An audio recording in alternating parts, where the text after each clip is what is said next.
রাতের আঁধারে গৃহস্থের 1.5 লক্ষ টাকার আগর গাছ নিয়ে যায় চোর।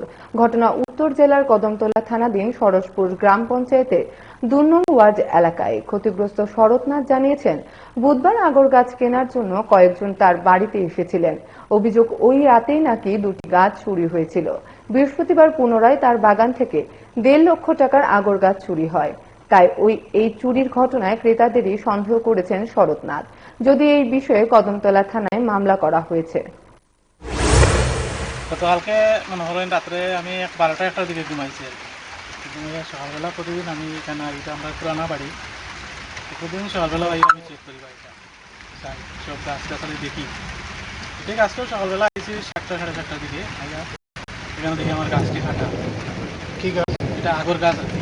এটা অনেক দামি গাছ আছে, পুরানা গাছ।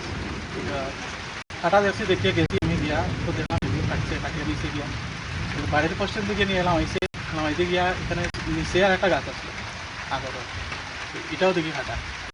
দুইটা গাছ নিচে গেছে। এটা কিছুদিন আগে একটা বাড়িতে দামও করছিল কালাঙ্গের ভাত থেকে, দাম দর করতে দাম ধরে হইছে না। আর এটা আমি চাইছিলাম আর কি 1.5 লক্ষ টাকা, তারা 1 লক্ষ টাকার মতো কইছিল।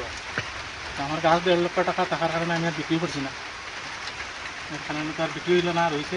তো মানে আপনার কোথাও তারা গাছ, হয়েছে হয়।